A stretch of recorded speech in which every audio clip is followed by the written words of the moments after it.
The house was hollow, silent, and still as a tomb. Ever since his child's passing, the father had drifted through the rooms, his footsteps muffled by memories.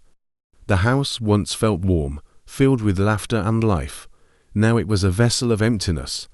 Every room, every toy, every item in the house whispered reminders of the child he would never see again. His grief was relentless, a weight pressing down on him each day. But lately, he'd noticed something strange, a flicker, a shadow darting in the corners of his vision. He dismissed it as a trick of the mind, a product of his exhaustion and despair. But a part of him couldn't shake the feeling that something was there, something familiar yet unsettling. As days passed, the shadow's presence grew, a constant companion that no longer felt like a trick of the mind. Days passed, and the shadow didn't disappear.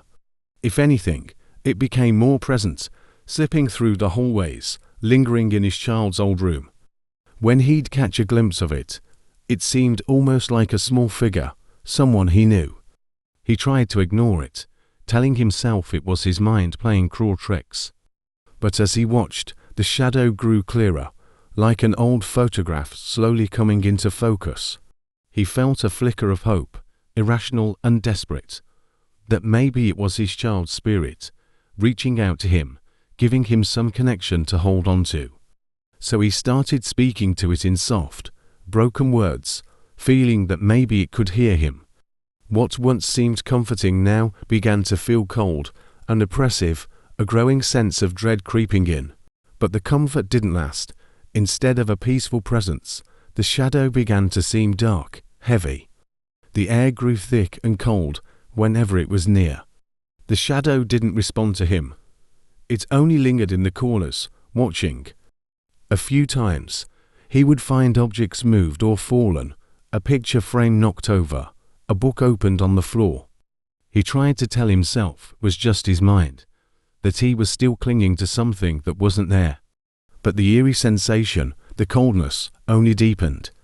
He felt watched, haunted, but not in the way he'd once thought. The shadow wasn't comforting. It was suffocating.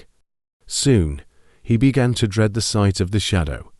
It appeared at odd hours, hovering just beyond his reach, growing clearer each time. Its movements became sharper, almost lifelike, as though it were a real person standing in the room with him. The figure grew distinct enough that he could make out faint details, a child's silhouette, slight and delicate, almost resembling his own child. But there was something hostile about it now, something that filled him with dread. He started to fear the thing he had once seen as a comfort. The shadow's presence became impossible to ignore. It wasn't a spirit trying to comfort him anymore. It was something darker. One evening, the shadow loomed larger than ever, slipping into his own room. The air felt colder than ice, a biting chill that froze him in place. The figure took shape in front of him, a twisted version of his child, with hollow eyes and an expression that was anything but innocent. In that moment, clarity struck him like a jolt. This shadow wasn't his child's spirit offering him solace. It was something else entirely, something dark and sinister, something that had taken on the image of his child to torment him. The shadow, he realized, had no warmth, no love. It wasn't here to give him peace. It was here to take him. The realization shook him to the core. He understood now that the shadow thrived on his grief, feeding off the sorrow that consumed him. It had been growing stronger with every passing day, its presence more oppressive, more insistent. The shadow wanted him, wanted to drag him into the same darkness that had claimed his child. He had to fight back. There was no other choice. Steeling himself, he returned to his child's room, where the shadow waited. He spoke aloud, telling it he was ready to let go. His voice shook, but he forced himself to keep going. He told the shadow that he couldn't live in the past anymore, that he had to move forward, even if it meant leaving his memories behind. The shadow seemed to writhe, twisting in silent rage. It grew darker and more monstrous. It lunged at him, filling the room with an unbearable cold. But he stood his ground, his heart pounding, his words steady as he renounced the hold it had on him. With the shadow dissipating, the father faced the consequences of his battle, unsure of the cost, but knowing he had to release his grief. With a final surge of strength, he released his grief, letting go of the lingering memories and tokens he had clung to for so long. The shadow let out a silent scream, a soundless wail of fury as it began to dissipate, its form unraveling into nothingness. The air cleared, and the room fell silent, a heavy peace settling over him. The shadow was gone, its power broken, and he was finally free.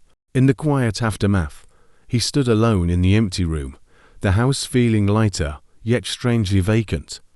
He knew the shadow wouldn't return, but the haunting sense of loss remained. His grief would never fully disappear. It was a part of him, woven into the fabric of his life.